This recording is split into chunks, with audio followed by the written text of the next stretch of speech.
My friends, lovers of freedom, supporters of democracy, champions of Israel, we are engaged in a brutal battle of defamation, libel, and character assassination of the Jewish state. Israel's enemies are doing their utmost to falsely allege that Israel is guilty of war crimes, which is precisely what Hamas is all about. Hamas is a brutal, bloody death cult. They do not stand for the rights of Palestinians.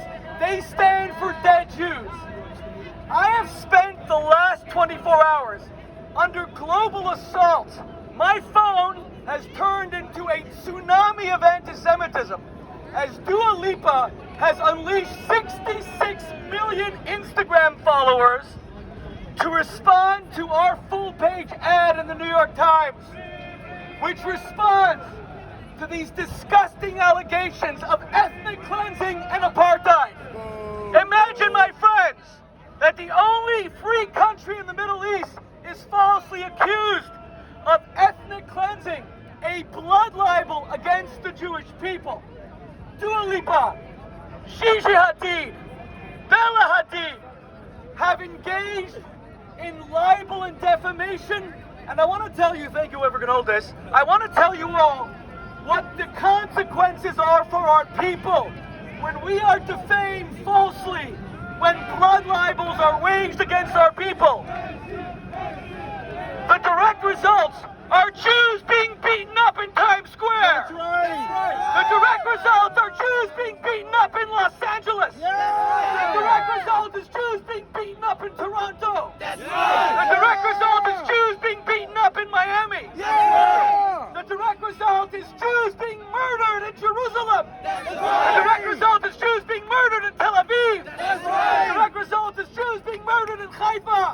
The direct result is Jewish kids having to go in bomb shelters in Sderot. The direct result is Jews having to hide in Kiryat Arba. My friends, it's Israel who is right. Israel seeks a free Middle East where women are treated like human beings. That's right. Where human rights is not a dream but a reality. Where democracy is not just a vision but a hard, cold truth of people going into voting booths to choose the leaders of their choice. But Hamas harkens back to a dark, dark ancient past. A dark ancient past of child sacrifice.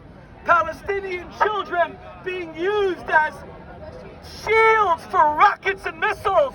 Palestinian children, nurseries and schools being used as launch pads for missiles and rockets against Jews. Hamas harkens back to an ancient time of human sacrifice. Palestinian men and women as cannon fodder for Hamas to launch their bombs, their missiles, and their rockets against Israel. Hamas has taken tens of billions of dollars in international aid that was sent to give the Palestinian people a future. And rather than build hospitals, and rather than build roads, and rather than build universities, they have built bombs, bullets, and bunkers. Bombs, bullets, and bunkers. Bombs, bullets, and bunkers. Bombs, bullets, and bunkers.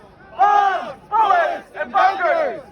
The future of the Palestinian people. No nuclear weapon. Take it away. Take it away. Take the garbage away. He's right. Iran should not have a nuclear weapon. Oh, that's what you mean about Israel? Don't do drugs. Leave him alone. He's not a bad guy. I don't know if that was an insult or a compliment. It may have been a compliment. I'm a rabbi, so no comment. Okay. All right. My friends, yesterday in the New York Times, where's our ad?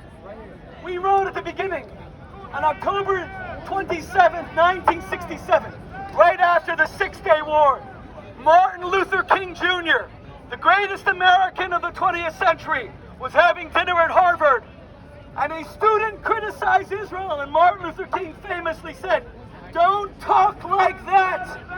When people criticize Zionists, Martin Luther King said, when people criticize Zionists, they mean Jews. You're talking anti-Semitism. So when Bella Hadid, Gigi Hadid, and Dua Lipa, from their privileged perch, sitting on Vogue magazine cover stories and things like bikinis, and we fear what Hamas would do to them. If they lived in Gaza dressed like that, may God protect them seriously, because I want nothing bad to happen to them, God forbid. I can engage in a debate with them, but if God forbid Bella, Lipa, or Gigi tried to dress the way they dress in Gaza City, we fear for their lives. We fear for their lives. And they can claim all they want. They can claim all they want. They can claim all they want, that they're only criticizing Jews. But as Martin Luther King said, when people criticize Zionists, they mean Jews. You are talking anti-Semitism. My friends, 75 years ago,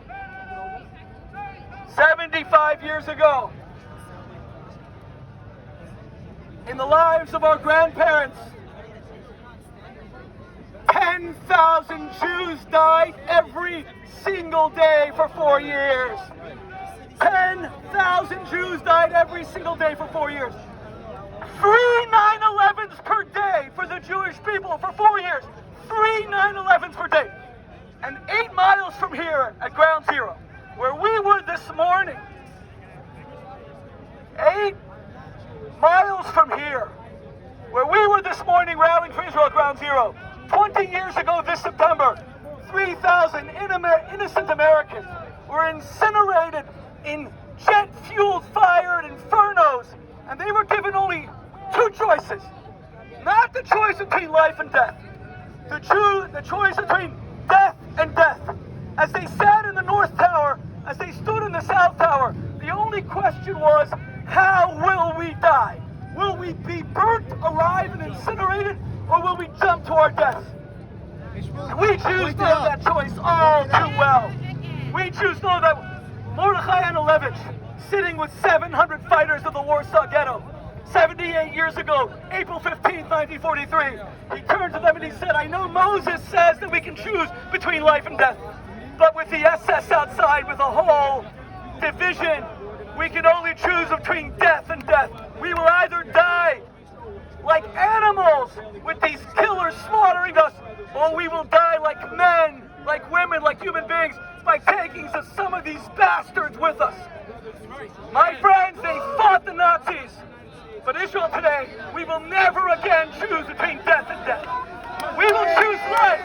We choose life. Never again.